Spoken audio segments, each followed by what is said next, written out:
علیکم السلام ورحمۃ اللہ وبرکاتہ۔ اللہ رب العالمین آپ کو جزائے خیر عطا فرمائے اور خیر و عافیت میں رکھے، اور اللہ رب العالمین تمام مسلمانوں کو، تمام مومنوں کو اپنے رزق وافر سے نوازے اور تمام تر پریشانیوں سے، مشکلات سے محفوظ رکھے۔ آپ کا سوال تھا کہ بہت سے لوگ کاروبار میں خسارے سے بچنے کے لیے یہ وظیفہ تو وہ ورد اور طرح طرح کی چیزیں بتاتے ہیں، تو نبی مکرم صلی اللہ علیہ وسلم سے کون سا ذکر یا کون سی دعا ثابت ہے؟ اس کا جواب یہ ہے کہ سب سے بہترین دعا ایمان مضبوط اور پختہ کرنے کے ساتھ ربنا آتنا فی الدنیا حسنہ وفی الآخرۃ حسنہ وقنا عذاب النار، کوئی تعداد نہیں اور نہ کوئی وقت متعین ہے، ہمیشہ اپنی زبان پر یہ دعا جاری رکھیں۔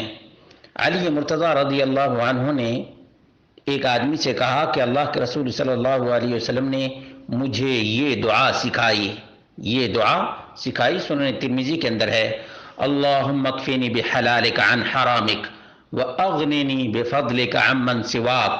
یہ ترمذی کی 3563 نمبر کی روایت ہے، شیخ البانی نے حسن قرار دیا ہے۔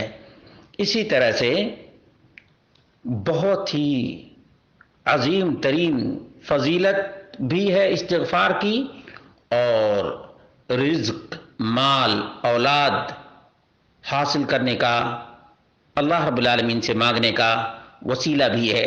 چنانچہ اللہ رب العالمین نے فرمایا فَقُلْتُ اسْتَغْفِرُوا رَبَّكُمْ إِنَّهُ كَانَ غَفَّارًا يُرْسِلِ السَّمَاءَ عَلَيْكُمْ مِدْرَارًا وَيُمْدِدْكُمْ بِأَمْوَالٍ وَبَنِينَ وَيَجْعَلْ لَكُمْ جَنَّاتٍ وَيَجْعَلْ لَكُمْ أَنْهَارًا۔ سورہ نوح کی آیت نمبر 10 اور 12 ہے۔ معلوم یہ ہوا کہ استغفار کو لازم پکڑنا چاہیے اور فجر کی نماز کا اہتمام کرنا چاہیے۔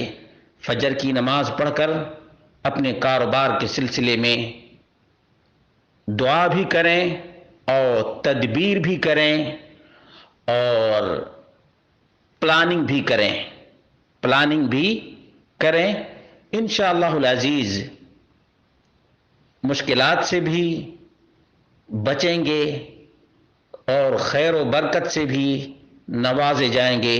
اللہ رب العالمین سے دعا کرتے ہیں اللہ رب العالمین تمام مسلمانوں کے مشکلات کو حل فرما دے اور اپنے خیرات اور برکات سے تمام مومنوں کو نوازے۔